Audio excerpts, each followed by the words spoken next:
How to continue to develop yourself as a leader after a promotion. Scaling up your leadership skills as you transition to leading a larger team can be a rewarding but challenging experience. There is no one-size-fits-all formula for success, and what works for one leader may not work for another. Still, it's essential to avoid common mistakes, keep the right focus and mindset, and dare to think bold. That's what we will talk about in this video. So first of all, congratulations if you have been recently promoted to leading a larger team. It means that your hard work and dedication to your company have been recognized, as well as your individual skills. But, as you know, people don't get promoted for doing their jobs really well. They get promoted by demonstrating their potential to do more, meaning that there are also challenges that are, waiting for you. These challenges may be, bigger for women, because in some industry they still may have some sexist prejudices where women may face bias and discrimination based on their gender. This bias can come in the form of assumptions about women's capabilities or expectation of how women should behave as leaders. Another one could be lack of support, where women may not receive the same level of support or mentorship as male leaders. This lack of support can make it more challenging to succeed in a leadership role. And in terms of work-life balance, women may face additional pressures to balance their personal and professional responsibilities, such as family caregiving. This balancing act can be particularly challenging for women in leadership roles with young children. Finally, women may be underrepresented in leadership roles, which can make it more challenging to break into this position and create a supportive network of peers. So, when looking about what is the difference that makes the difference in terms of success when you have been promoted to lead a larger team, first, there are 6 common errors to avoid. The first one is micromanagement, because this can lead to a lack of trust and confidence in your team, ultimately resulting in decreased productivity and morale. So it's key to learn how to delegate tasks and trust the team to deliver quality work. Another error would be to fail to communicate effectively, which can lead to misunderstanding, frustration, and lack of motivation. So be clear and concise and ensure that everyone understands the roles and responsibilities. To that aim, the mindset map can be used to assess, how the team is clear about its passion, about the vision, about the mission, the ambition, and in this case, the role. So in the example shown here, you can notice that in this team, about 60% of the members are clear about their role, which is not enough to ensure high performance. So when you are, as a leader, able to really map and quantify how clear the team is, then you can adapt accordingly. Another error would be not setting clear expectation, which also can lead to confusion and frustration. So in that term, setting clear goal, deadlines, and expectation to ensure that everyone is on the same page is critical. There you can really also define both realistic and bold goals. The realistic ones will keep the team motivated by success and, by the way, create opportunities for celebration. And the bold ones, despite a lower probability of success, will excite the more ambitious team members and provide big gains if met. Again, as this example, when we assess how clear a team is about the direction, we can see here that 2 people are very clear, but the other team members are not. And there, it will be interesting to see if the 2 people with clear direction have the same one, because sometimes, one can go to path A and the other one to go to path B, and then it leads to confusion in the team. So again, using the mindset map approach can bring clarity and value to the team. Another error would be to not taking feedback, which can result in a lack of insight in the team performance and can hinder your ability to improve your leadership skills. So as a tip, I would say that it's great to seek feedback from every key stakeholder, and both in your professional and personal life, about how you are dealing with them and how happy they are with the relationship with you.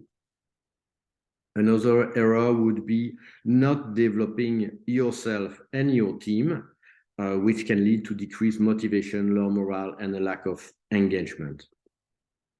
And for example, it's again, when you are looking into the mindset map assessment and looking into what we call the micro mindset, which is about competencies, then you are able to assess if people love what they do, if they are good in that, and if they are spending time doing that. If you can check the 3 boxes, then you can say that people are most probably at the right place.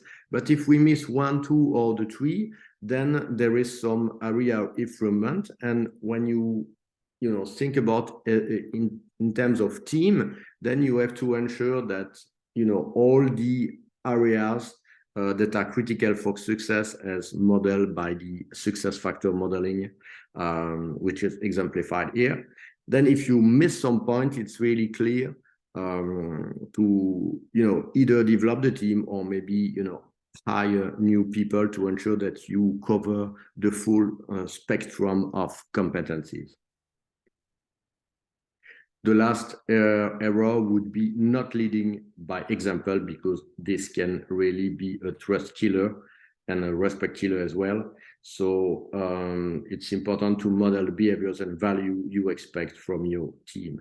And to that aim, it will be useful to seek inspiration from highly successful people, because success leaves clues, and adapt to your own situation. So maybe you can look at people that have higher responsibilities in your company, and maybe discuss with them, or try to learn what they are doing, what are their success secrets, I would say. So in this video and in this channel, I used to speak about mindset, because mindset is really the game changer. That's basically the way we think and the way we feel, and this will influence how we will act, and then the result that we will get. So embracing this growth mindset and seeing changes as opportunities is really a game changer if you are looking to develop your skills as a leader. And being open-minded, curious, resilient, focusing on the positive, and practicing self-care are some of the mindsets or sub-mindset, I would say, that are really critical for success. And again, the mindset map approach will help you go more into detail on the different mindset that you express or not.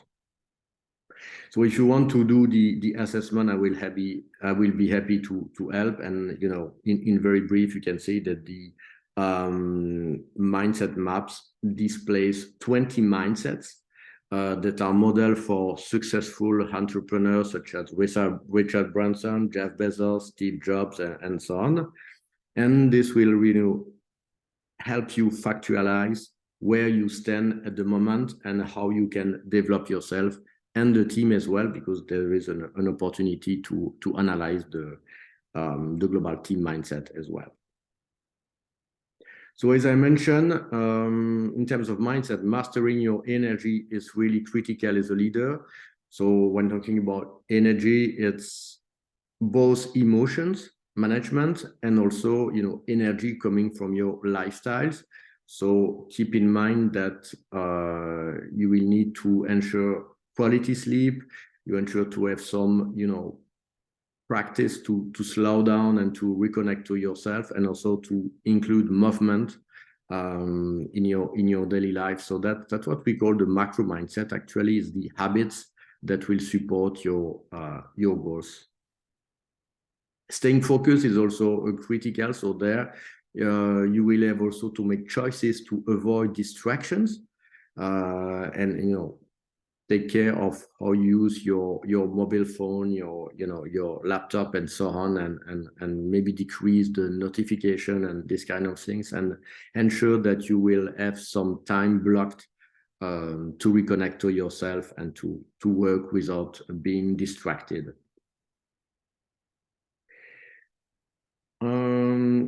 Indeed, one key criteria also is to be inspiring for your team members. So to that aim, you need to be inspired yourself. And again, for that, look for leaders that really inspire you, and look at the clues that they are leaving behind, so that you can continue develop yourself and continue to build your passion for your job. Now, indeed, doing all of this alone is not so easy. So it might be useful to have a coach or consultant or trainer, whatever we call it. I guess someone who can, really support you at times, challenge you at other times, and bring you some competencies as well.